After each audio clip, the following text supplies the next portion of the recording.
Sejam bem-vindos ao nosso podcast Minha Gravidez Podcast.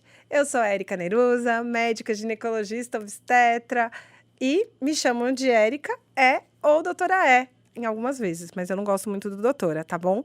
Eu queria muito que vocês se inscrevessem no nosso canal, ativassem o sininho e falassem para suas amigas, porque isso aqui é para a gente saber levar melhor a nossa gestação, né? Então, hoje eu recebo aqui a nossa querida nutricionista, aplausos, a Flor. Se apresenta, amiga! Muito obrigada pelo convite, fico muito feliz. Meu nome é Florença Bafo, eu sou nutricionista materno-infantil, mas ninguém me precisa me chamar de de Florença, pode me chamar de Flor, fica melhor, acho mais íntimo. E eu sou mãe de 2 crianças, sou mãe do Cauê, da Estela e trabalho dentro dessa área de nutrição materno-infantil já faz um pouco mais de 5 anos. Gente, para quem não sabe, eu acho que ninguém sabe, a Flor fez a mesma faculdade que eu, a mesma universidade, e eu sou apaixonada. A minha faculdade amada é a Universidade Estadual Paulista, a Unesp. E ela também fez Unesp, só que ela é bem mais nova que eu. Abafa o caso. E aí, me conta, como é que foi essa jornada até você descobrir que você queria fazer isso? Então, olha, essa é uma pergunta bem interessante, porque eu sempre quis ser nutricionista materno-infantil. E é bem curioso, porque eu sempre quis ser nutricionista de gestantes e bebês. Assim, eu falava para os meus pais, quando eu era pequenininha, com 8, 9 anos, mais ou menos isso, eu já falava que eu queria ser nutri, né, de gestante e de bebê. Então, isso foi uma coisa que, para mim, quando eu entrei na faculdade, e aí no terceiro ano da faculdade, que começou a vir a parte mais dentro de nutrição materno-infantil, que aí eu assisti aquela primeira aula e falei, é isso mesmo, é exatamente isso que eu queria. Então, desde a faculdade, a minha formação é para isso. Minha formação é sempre para bebê, para gestante, para criança. Ah, que bonita! É muito legal, né, quando a gente descobre o que a gente quer ser pequenininho. Eu sei que a grande parte das pessoas não é assim, mas eu também. Eu sempre disse que queria ser médica, não necessariamente ginecologista obstetra, né, porque eu amo medicina como um todo, mas aí eu me apaixonei pelo esse universo feminino, mas eu sempre quis ser médica também. E aí a gente vai bater um pouquinho de papo hoje. Flor, por quê? Porque eu fico maluca no consultório com as pacientes que ficam pensando em suplementação, em o quanto eu tenho que comer, e se eu tenho que comer por 2, por 3, como é que eu faço? E aí, o seu papel é fundamental, né, para a gente poder nortear a saúde dessas mulheres.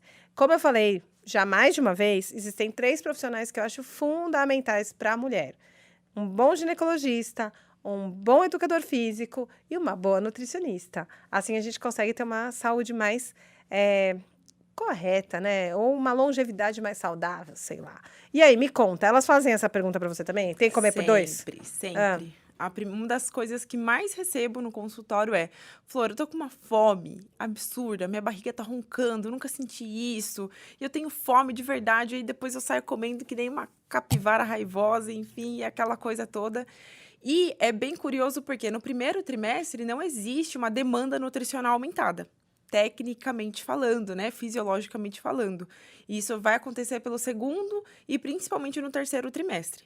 Então, no primeiro trimestre, por que a gestante acaba tendo mais fome? A gente tem que olhar como que estava esse histórico dela. Hoje em dia, muitas gestantes, com essa questão até do planejamento familiar, elas fazem algumas restrições alimentares antes, né, de ficar grávida, tenta dar uma emagrecida e tudo mais, às vezes está fazendo uma dieta que estava consumindo um pouco menos de caloria daquilo que ela necessariamente precisaria. Então, aí vem essa necessidade que, quando você engravida, o seu corpo, na hora, é um estralo que fala assim, agora a gente precisa de todos os micro e macronutrientes. E o corpo fala. Se você não quer escutar ou não, não importa, o corpo vai falar. Vai te dar dor de cabeça, vai te dar mais enjoo, você vai ter sensação de tontura, cansaço. Vão ter outros sintomas que a fome traz, não necessariamente é a barriga roncando. Então, o que antes a gestante conseguia ficar em jejum, né, sei lá, ia jantar às 7h30 da noite, ia tomar um café da manhã às 8, ou ia comer só na hora do almoço. Provavelmente ela não vai mais conseguir fazer isso, né? Provavelmente vai ser mais difícil. Entendi. E é isso mesmo, pessoal. Assim, ó, no primeiro trimestre, aí trimestre é Medicaid de novo, né? A gente divide entre primeiro, segundo e terceiro mês de gestação.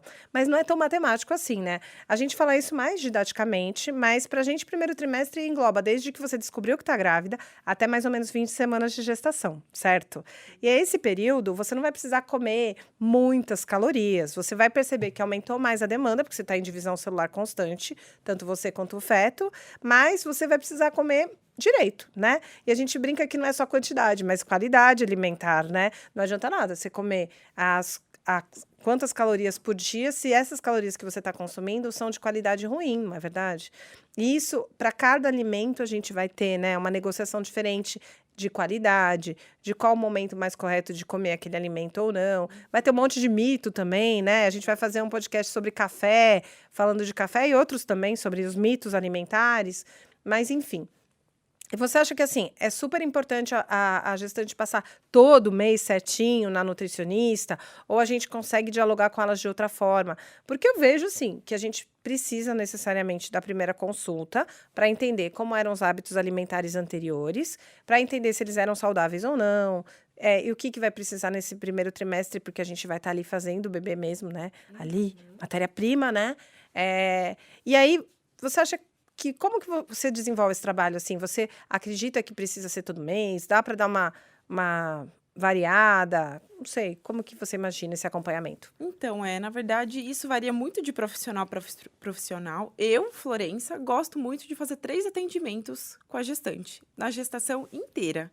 Então, eu não vejo necessidade de colocar muito mais consultas para isso. Lógico, vai variar o histórico dela. Se ela é uma paciente obesa, se a adesão à dieta está sendo legal ou não, se ela tem diabetes gestacional, se ela tem alguma outra doença de base para a gente poder dar uma olhada com mais atenção, né? Então, isso vai variar bastante. Eu acho que 3 consultas, primeiro, segundo, terceiro trimestre, são suficientes para a gente conseguir olhar de forma bem globalizada a alimentação dela, os hábitos, tudo aquilo que a gente precisa mudar ou não. Até mesmo porque existe uma conversa entre eu e minhas pacientes, pelo menos no WhatsApp, né? A gente conversar, tá conseguindo aderir à dieta, não tá? Tá conseguindo tomar água? Como que tá o intestino, o sono? Enfim, a gente vai conversando, entendendo o que tá acontecendo com ela. E aí, vendo essa necessidade de colocar mais uma consulta, a gente coloca. Senão, 3 consultas vão ser suficientes. Tá. Pensando assim nas tentantes, né? Tipo assim, eu quero engravidar nos próximos 6 meses. Eu acho que seria interessante passar na nutricionista nesse período, né? Para entender os nossos vícios alimentares, para começar a entender o que a gente vai ter que modificar ou não e tentar já começar a modificar, né? É que nem eu falo, por exemplo, bebida alcoólica. Não pode na gestação. Recentemente saiu um novo estudo mostrando que não pode em nenhuma concentração, nem um pouquinho. Sério, Tolerância álcool. zero. Exato. Tolerância zero álcool, né? Então, eu sempre penso assim, olha, antes de tentar engravidar, seria interessante você diminuir o consumo ou mesmo parar de beber bebida alcoólica. Mesmo porque isso também atrapalha na fertilidade, atrapalha na produção dos espermatozoides para os homens, né? Sim. Atrapalha os óvulos, não a formação deles, porque eles já estão formados, mas atrapalha a qualidade, né, dessas células. E aí, você também concorda que, tipo, antes de engravidar, você poderia pensar em passar na Nutri justamente para poder falar com ela sobre o que vai ser necessário na gestação e quais são os seus hábitos nocivos para a gestação, né? Com certeza, até mesmo porque antes da gestação a gente tá num período mais leve e tranquilo hormonalmente falando, onde seu trânsito intestinal ainda não sofreu nenhuma alteração por conta de hormônio, onde você ainda não tá com aquela fome muito grande, onde você também tá dormindo bem ainda, não tá acordando várias vezes para fazer xixi. Enfim, tem tantas coisas que antes de estar grávida é mais fácil da gente conseguir elaborar. Imagina só, a primeira gestação e vem aquele boom de hormônios e vem as náuseas, os enjoos. E aí, né? É muito difícil você conseguir fazer boas escolhas, se alimentar bem com enjoo, com náusea, vomitando. Então, se você tem uma base boa, você acaba conseguindo escolher alimentos que vão ajudar nessas náuseas. Você vai conseguir se alimentar bem, minimamente bem, né? E você ainda talvez não tenha passado com a Nutri novamente, enfim. Pelo menos você já tem uma base, já tem alguém de apoio para te acompanhar nessa gestação. Então, tem sim alimentos que vão ajudar na fertilidade, tem suplementos específicos que também ajudam nessa fertilidade. Então, faz parte sim desse acompanhamento, né, pré-concepção, passar com a Nutri. Eu acho muito válido. É muito legal, né? Porque a gente pode trocar figurinha, né, durante a gestação. Então, eu converso bastante com você. A gente consegue trilhar um caminho de saúde para essas gestantes, né? Gente, não precisa suplementar tudo, né? Parece que agora é moda suplementar tudo e às vezes isso acaba interferindo negativamente, né? Na saúde tanto do bebê quanto da mãe, inclusive. Então, tomem muito cuidado com isso, né? Eu brinco que tem muita paciente minha que viaja para o exterior e volta com suplementos do exterior, achando que porque elas foram para um país de primeiro mundo, elas estão trazendo algo de mais qualidade do que os nossos produtos, tá? Mas, na verdade, quando a gente vai ver, por exemplo, alguns canais de indicação científica mesmo do uso, eles também não usam, eles também não suplementam tanto assim as gestantes, né? O olhar individual vai poder mostrar para você se precisa ou não de suplementação.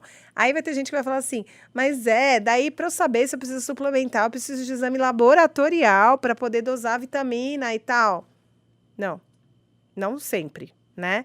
Por quê? Porque também existem vitaminas que podem ou não ser dosáveis, tá? Cuidado, gente. Acaba caindo muito nas fake news mesmo. Você tem que fazer o que é cientificamente embasado. Porque senão a gente faz pseudociência e a gente não gosta, né, Flor? Pseudociência não é da nossa área. Não. E eu acho que a suplementação é o caminho do meio. Né? Exato. Nem menos, não é para não suplementar nada e também não é para suplementar tudo. É muito variável. Tem que olhar também aquilo que a gestante está consumindo. Poxa, quantas vezes a gente já pegou paciente lá que tem aquele polivitamínico e tem, sei lá, vitamina A, uma dosagem enorme de vitamina A. Sendo que se você consumir, sei lá, meia manga, um pedaço de cenoura ali, meia cenoura, você já vai estar consumindo. Isso. Assim, será que sua alimentação é tão pobre assim que você não vai conseguir esses micronutrientes? Exatamente. Aí a gente vai avaliar caso por caso, né? Exatamente. Paciente por paciente. Tem até um polivitamínico que a Organização Mundial da Saúde preconiza para os países que têm deficiência alimentar. Mas é deficiência alimentar de fato, né? As pessoas que se alimentam adequadamente, elas acabam fazendo uma hipervitaminose, o que não é legal, né? Tem que tomar muito cuidado, porque as hipervitaminoses, às vezes, levam a disfunções gravíssimas, né? E por isso que é tão importante a gente ter uma assistência de qualidade. Eu não estou falando por mim, não. Eu estou falando porque existem vários profissionais qualificados, decentes e que não fazem pseudociência. E é só a gente procurar. É só a gente querer a verdade, né? Também é isso. O que você quer para você? Um milagre ou uma verdade, né? Porque milagre a gente sabe que só um cara faz. Ninguém mais faz, né? Enfim, e aí também tem a questão do que você disse. No primeiro trimestre, a gente tem uma variação de sinais e sintomas. Eu, por exemplo, tive muito vômito. Muito. Muita náusea, muito vômito. Eu beirei a ter que ser internada. Só não foi porque eu sou teimosa. E eu gosto de trabalhar, então eu fiquei trabalhando e não fui internada. Mas não façam isso, tá? Porque se você está vomitando recorrentemente, se você está perdendo peso como eu perdi, isso não está fazendo bem, nem para você, nem para o seu bebê. E também pode ser até sinal de infecção. Algumas infecções levam a náusea, a vômitos, né? Então, a gente precisa identificar o que está acontecendo. Tirada essa questão de doença, a gente vai pensar na palatabilidade, nas mudanças hormonais que a gestação provoca e que te tornam mais afeita a alguns alimentos e não a outros. Eu era a doida da lixia. Só descia lixia. Você teve algum desejo? Não tive. Eu acho que eu tive desejo de tempurar quando eu tava grávida. De quem? Do primeiro ou do segundo? Do primeiro. Eu tive desejo de tempurar. O da Estela eu não me lembro. Da Estela, o segundo filho, né? Outra coisa, assim, a cabeça fica... Mas acho que do Cauê eu tive de tempurar. E eu queria um tempurar específico que vendia lá em Botucatu, na Feira das Nações. Jesus. Super fácil, gente. É, super fácil. Então, a gente foi em vários restaurantes, a gente comprou todos os tempurás possíveis e nenhum não satisfez o meu desejo e ficou por isso mesmo. Eu era assim, todo mundo que ia me visitar tinha que levar 1 quilo de lixia. Ah, tá. Olha. E aí todos os meus amigos falavam, olha, você vai visitar a Érica, tem que levar 1 quilo de lixia. Eu sou apaixonada por lixia até hoje. O meu paladar ficou muito próximo, e isso é muito comum, né? Do azedo. Do azedo. Do né? salgado também, Do muitas salgado, Eu lembro que era muito pro azedo e pro gelado. Tipo, comidas quentes no começo, elas me deixavam meio enjoada. Eu ia falar justamente sobre isso, sobre náuseas e vômitos, assim, esse enjoo que essa gestante tem, principalmente no primeiro trimestre, ela acaba ajudando muito com algumas dicas, por exemplo, fracionamento. Então, fracionar a alimentação, essa gestante que antes ficava muito tempo em jejum, Agora, provavelmente não vai conseguir ficar muito tempo, então é bom quebrar mais as refeições. Então, em vez de fazer, sei lá, só café de manhã e almoço, vamos tentar colocar um lanchinho no meio da manhã, ou 2 lanchinhos, dependendo do seu horário. Lanche da tarde, mesma coisa. Às vezes, depois do jantar, colocar uma ceia antes de dormir, uma refeição pequena que for. Não é para você comer, sentar e comer um monte. Mas é uma, digamos assim, uma quebra de jejum. E até para quem acorda de madrugada e bem enjoada, até de madrugada, às vezes, vale, nesse período, consumir alguma coisa também. Pode ser que, ao acordar, o enjoo seja menor, né? Entendi. E sobre temperatura, também é verdade. Esse vapor que sobe da comida, essa coisa assim, já, né? As gestantes normalmente já falam assim, ai, Flor, só de você falar já me dá enjoo. Então, realmente, a temperatura, esse cheiro que sobe muito grande, acaba, né, não sendo muito legal. Então, consumir, principalmente nas principais refeições, consumir comida gelada pode ser uma boa. Um tabule, um macarrão primavera, sabe assim? Coisas que são geladas mesmo, você come numa temperatura fria. Sim, Então, sim. isso já vai ajudar bastante no consumo generalizado. E aí, falando de alguns alimentos realmente que ajudam, o limão e o gengibre, eles são Exatamente, campeões. eu ia falar do gengibre. Campeões. É. Você consumir gengibre, às vezes até nessa água que fica do lado da cama, ralar gengibre. Isso, lasquinha de gengibre, Lasquinha né? de gengibre, deixar lá e tomar, às vezes até de madrugada, quando você acordar, para fazer xixi, alguma coisa assim. Isso também pode ajudar muito, né? Consumir ele ao longo do dia. E a gente tem uma outra coisa também que é bem interessante, que é a casca da laranja, cheirar a casca de laranja. Verdade, isso eu não sabia. Ou essência de laranja, É. essência de tangerina, essência dos cítricos, principalmente a aromaterapia. Aham. Então, às vezes, comprar, deixar na bolsa um vidrinho de essência de tangerina, sabe? Tô imaginando os gestantes assim.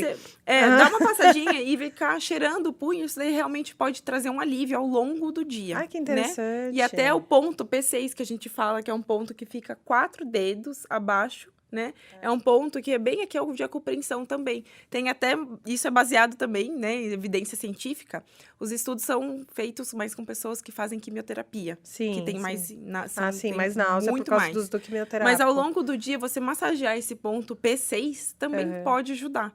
Então, às vezes, colocar uma... Ah, já sei põe lá, tudo. Laranja, ou a essência de laranja. Não, e no você P- fala no pra P6. gestante, ela faz tudo. Ela vai fazer isso, vai cheirar a casca, vai passar o negócio e vai tudo, Que isso né? também é outra coisa, né, gente? Ó, o legal é você experimentando aos poucos, porque às vezes uma coisa faz sentido pra você e outras vezes não. E se você misturar tudo, de repente você não sabe o que foi que resolveu, não é verdade? E aí a gente fala em ciência sobre causalidade. Então, o que realmente vai funcionar é o que causou. E aí, se você usa muitas coisas, você não sabe o que foi que causou esse benefício para você, né? Lembrando que algumas mulheres, o uso dessas coisas pode não surtir efeito, porque a base da náusea e do vômito pode ser outra. Então, se a gente tem muito mesmo, com repercussão de peso, não tem jeito. Tem que conversar com o médico, investigar outras situações. E se a gente excluir qualquer coisa orgânica, talvez tenha que usar alguma medicação. E aí o médico vai saber. Aí tem mulher que tem medo de tomar remédio na gestação. Qual mulher não, né? Qual mulher nunca?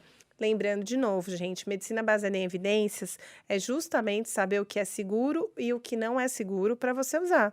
Hoje a gente tem trabalhos científicos compilados em bases de dados bem confiáveis, ninguém está querendo manipular ninguém, né? Para que a gente possa saber o que usar e o que não usar para todas as áreas da medicina. Então, qualquer profissional médico ou da área da saúde sério, ele se baseia nesses estudos. Ele não vai poder falar para você que vamos inventar a roda de novo, né? Porque tem estudo que fala sobre, por exemplo, a suplementação de ferro, que já está muito mais que definido, né? Sim. E aí, quando todos os trabalhos científicos falam a mesma coisa, tem o mesmo resultado, não tem por que você ficar fazendo pesquisa nisso. Porque já foi definido há muito tempo, né?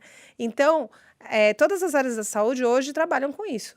Né? Pelo menos a gente espera que sim. Lógico, de novo, tem as pseudociências e a gente não está falando delas aqui, porque o nosso negócio é verdade científica, não é não? Exatamente. Muito bem. E voltando no assunto sobre a fome da gestante, uma coisa que eu acabo indicando, um olhar bem preciso para isso, inclusive com as tentantes, é a inclusão da proteína na alimentação.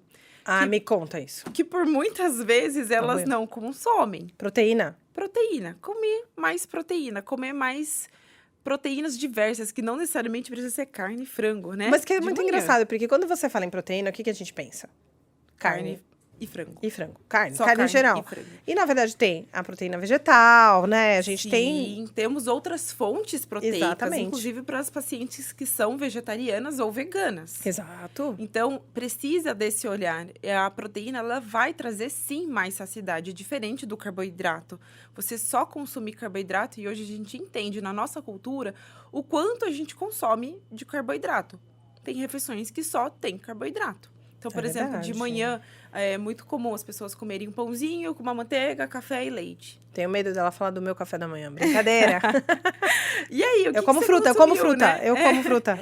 Então, e aí, às vezes, a gente coloca mais uma fruta, ou tem uma torrada, ou um pedaço de bolo. E aí, você comeu carboidrato, carboidrato, carboidrato, carboidrato. Eu não E aí, sei. dá 1h30, você tá com fome. Tá vendo? Jura? Tá com fome. Então, às vezes, será que a gente consegue colocar alguma fonte de proteína junto dessa alimentação? Colocar um ovinho, um pedaço de queijo. É, não, lá em casa Né? a gente curte o ovo. Então, é o assim, queijo, exatamente. patê Então, de atum. patê de atum, Com patezinho ricota, de tá? frango, uma ricota, pode ser Exato. um iogurte natural. Então, para paciente que está fora e que tem uma dificuldade imensa de incluir uma refeição sólida, às vezes vale até usar um suplemento alimentar. É lógico que isso tem que ser individualizado, porque também colocar uma quantidade muito grande também não é legal na Não. alimentação. Exato. Então, tem que ter um olhar. Será que ela está consumindo o suficiente de proteína para ela? Muitas vezes, não.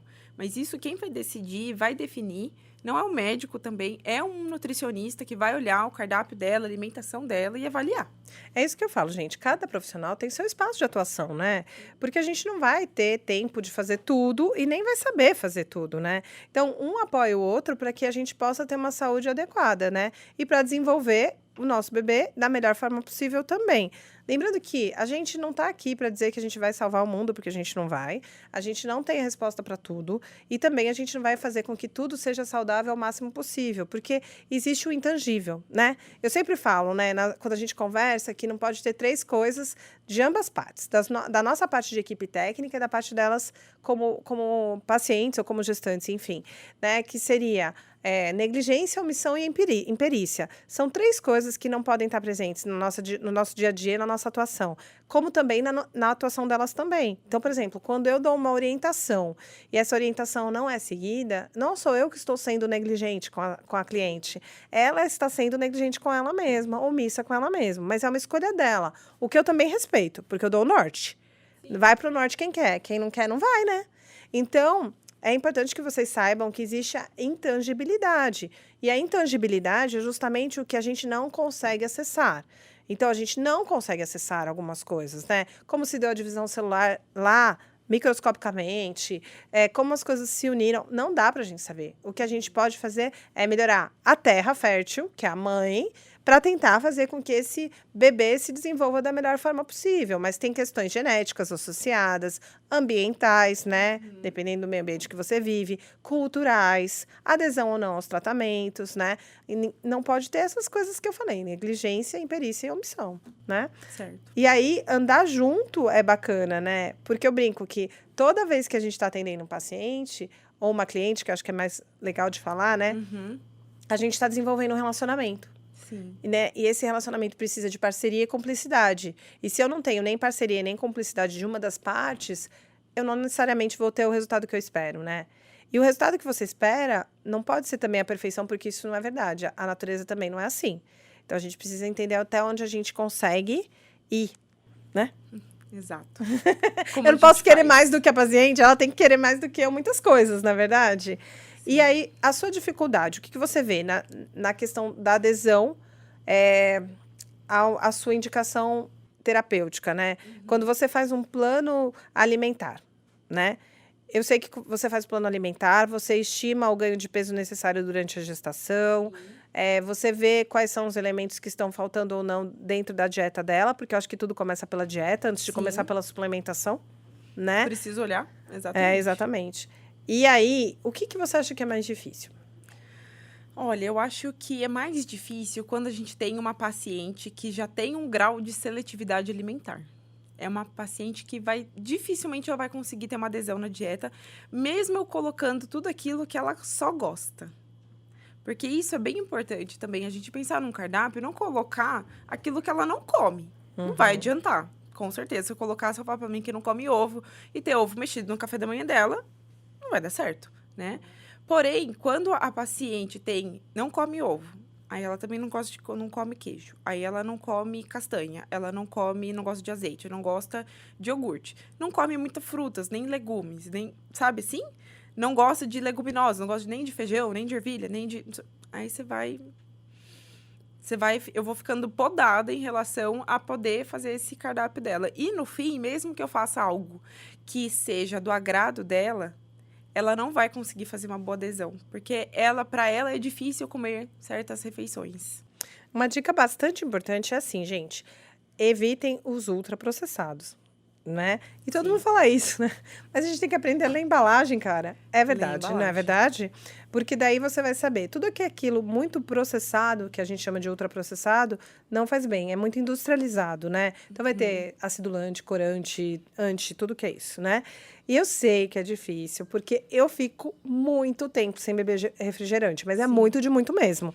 Quando eu bebo, assim, eventualmente na vida, sei lá, 6 meses depois, numa festa, sei lá onde, o meu cérebro faz boom, né? Porque é um sabor que não tem na natureza, né? Não tem. É hiperpalatável. Hiperpalatável. Então, o que que acontece? Essa paciente que é seletiva, normalmente ela come muitos alimentos hiperpalatáveis, alimentos que gritam na boca, né? Então, excessos de gordura, excesso de sal, excesso de açúcar. Sei. Então, por mais que ela fala assim, eu como banana. Se eu colocar pra ela banana com aveia e pasta de amendoim, mas eu comia bolacha maisena antes com café. Entendeu? Não vai ter graça para ela, porque ela não estava fazendo aquele trabalho pré. Então, é importante você observar a sua alimentação como um todo. Você come muito ultraprocessado? E aquilo que você come, um bebê comeria? Isso eu pergunto muito para as minhas pacientes. É, de jeito nenhum, né? Porque, amor, você tá gestando, você tá gestando um bebê. Você tá formando um bebê. Muito em breve, e é um piscar de olhos, literalmente, nosso bebê tá do nosso lado. Nasceu. Depois de 6 meses que ele nasceu, ele tá sentando para comer com você. E você vai ser o exemplo dele. Aquilo que você come à tarde, sei lá, à tarde você come um pedaço de bolo e toma café. Seu bebê pode comer isso? Entendi. Vamos tentar aproximar a sua alimentação da alimentação de um bebê?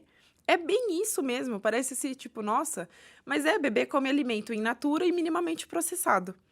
Bebê não come nem nada com açúcar, nem nada com sal. E aí? É, eu acho que os hiperestímulos são ruins, né? Porque até o nosso cérebro fica bugado, né? Entra em colapso. Porque ele fala, meu, o que eu faço agora com isso? E aí ele faz. Ele fala, pô, eu tomei refrigerante, é um super estímulo pro meu cérebro, é hiperpalatável. Meu cérebro faz uou! E aí solta um monte de endorfina, de dopamina. E eu vou procurar de novo o quê? O refrigerante. Brincadeira, não procuro refrigerante, não. Mas é isso, né? Então, tomar cuidado com esses hiperestímulos. E é lógico que a gente também não é a tirana da não comelança, né? Não é isso. Tipo, você quer comer, mas precisa ter equilíbrio nessa dieta. E não é também ser eco-chato, né? Mas, assim, é saber fazer escolhas e combinações também. Exatamente. O que é de todo dia, é de todo dia. E o que não é de todo dia, não é de todo dia. É bem simples assim. Eu gosto de falar isso, inclusive para as mães que têm as crianças mais velhas, né? A importância de a gente falar que nenhum alimento é porcaria. Isso daí é uma porcaria, não coma. Não fale isso. Porque nenhum alimento é uma porcaria. Por mais não nutritivo que ele seja, ele não é uma porcaria. Então, a gente pode falar assim, isso daqui é comida de todo dia. Isso daqui não é comida de todo dia. Então, quantas vezes você está colocando essa comida que não é de todo dia na sua alimentação? Entender o equilíbrio disso. Saber dosar, talvez, Flor, eu não consigo ficar sem um doce. Então, quando que eu vou comer esse doce? Você vai comer esse doce no meio da tarde? Talvez não seja o melhor horário. Talvez esse doce caiba mais para você depois do almoço ou logo depois do jantar.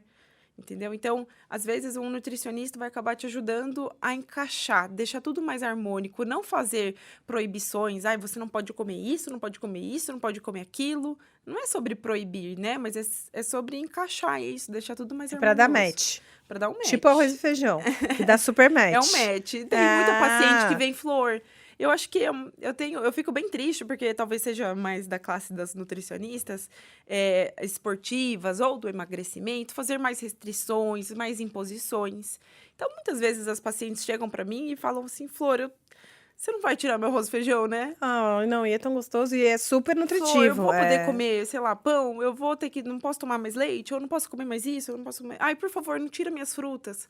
E eu falo, gente, caraca, não é isso, não é sobre Não, é só isso. é uma orientação saudável de como consumir os alimentos Exatamente. adequadamente, né? Uhum. E o mais legal, há tempos que eu vinha falando no consultório, e você sabe disso, que eu falava, gente, o que você come também vai ajudar no desenvolvimento do seu filho depois de nascido, né? Sim. Então, inclusive na fase adulta, prevenindo contra várias doenças. E não é que me sai um estudo da USP, da Universidade de São Paulo, né? Falando exatamente isso. Uhum. Que diminui o risco para diabetes e hipertensão na fase adulta. E é tão legal a área da saúde, porque a gente pode trabalhar com várias prevenções, né? Se você parar para pensar, as maiores causas de mortalidade, de morte, né, são doenças cardiovasculares, estão ligadas ao AVC e ao infarto, Sim. né? Então, que, por sua vez, tem como base algumas doenças muito corriqueiras, que são o diabetes e a hipertensão. Cara, e a gente consegue ajudar nossos filhos, inclusive, quando a gente não vai mais estar aqui, se bobear, para que eles não tenham essas doenças. Isso tem a ver com a nossa alimentação durante a gestação, porque todo mundo achava que tinha a ver só com a amamentação, que não é verdade. Também tem a ver com a amamentação, Sim. obviamente. E aí a gente vai ter um podcast sobre amamentação, como é fácil amamentar. Como é tranquilo e quanto é importante, né? E é óbvio que para algumas mulheres é mais tranquilo, para outras é mais difícil, né? Mas a gente sabe que eu brinco que é o ouro da nutrição do recém-nascido, Sim. né? Então, a gente sabe que durante a gestação, você já está fabricando esse bebê e que depende desse meio ambiente em que ele está sendo fabricado, algumas coisas que ele pode ou não desenvolver na fase adulta. E eu fiquei tão feliz que saiu essa pesquisa brasileira, né? Porque a gente também tem um viés muito ruim como brasileiro de só valorizar o que é produzido fora do país, né? Sim. Mas a gente tem grandes pesquisadores aqui, às vezes a gente até perde eles para o exterior, né? Mas Sim. essa pesquisa foi assim, saiu nas minhas férias e eu fiquei tão feliz, porque eu falei, agora será que elas estão vendo? E saiu na mídia aberta, assim, Sim. né? Eu lembro que saiu no Bem-Estar, que foi num programa logo cedo, né? Então, todo mundo acabou vendo, o que fortalece muito a nossa atuação, né? De saúde mesmo, né? Levar leve, né? A saúde Vai ser preventiva, feliz, de né? fato, né? Quando a É. gente fala de saúde preventiva, a gente está falando daquilo que os nossos netos vão expressar, né? Geneticamente falando. Hoje a gente fala da epigenética. Sim, é verdade. O que é epigenética? É justamente falando dos genes que a gente vai passar aí de herança. A gente não. Herança hoje em dia a gente entende não é só mais dinheiro. É.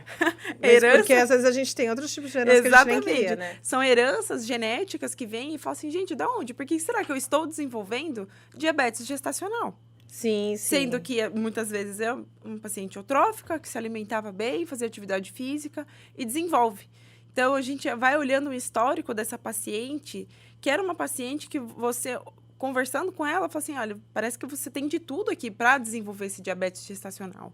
E é possível a gente prevenir, inclusive, com a alimentação. E vou falar também, gente, o parto também tem a ver com saúde das pessoas na fase adulta, mas isso fica para um outro podcast.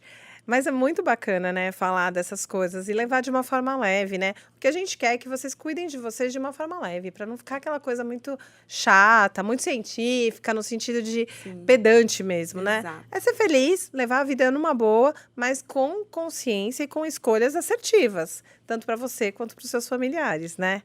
Eu acho que isso é o mais importante hoje em dia, que a gente possa usar a ciência de maneira útil no nosso dia a dia. Que a gente não esconda das pessoas o que a ciência pode fazer de melhor para a gente, porque tudo que a gente tem foi a ciência que criou, né? Aqui dentro do nosso ambiente. E lembrar também que as doenças são multifatoriais, que elas vão precisar de vários fatores determinantes, e o que você puder mudar desses fatores, né, são os fatores mutáveis, você deve fazer, porque isso vai fazer com que você tenha mais saúde, com que o seu bebê tenha mais saúde. Então, acho que é bem por aí, né? É a coisa mais legal que a gente pode fazer pelo nosso filho, né? Exatamente. Então, é isso. Acho que a gente termina por aqui. Amiga, obrigada por ter vindo aqui hoje. Foi super legal conversar com você. Espero que a gente se veja de novo, né? Que a gente possa se encontrar aqui no podcast, porque você sempre traz muita beleza, muito brilho e muita sabedoria, né? Sempre. E eu queria que você deixasse para todo mundo os seus canais, né? Para que eles possam te achar também, tá bom? Obrigada, viu, Érica? Amei o convite, gostei muito e é sempre que você quiser, eu estou à disposição. Meu Instagram é @flornutricionista. Só vocês me procurarem lá. Eu atendo em Sorocaba presencialmente, mas eu atendo online para o mundo todo também. Gente, ela fala inglês. Falo inglês, Gente, queria espanhol. agradecer por vocês estarem aqui com a gente. Se inscrevam no nosso canal. Lá o sininho, lembra do sininho novamente, tá bom? Ativem ele para que vocês recebam as nossas novidades e mandem nos comentários o que vocês gostariam que a gente conversasse aqui. O meu nome é Érica, de novo, e eu tô deixando aqui um grande beijo para vocês. Até já!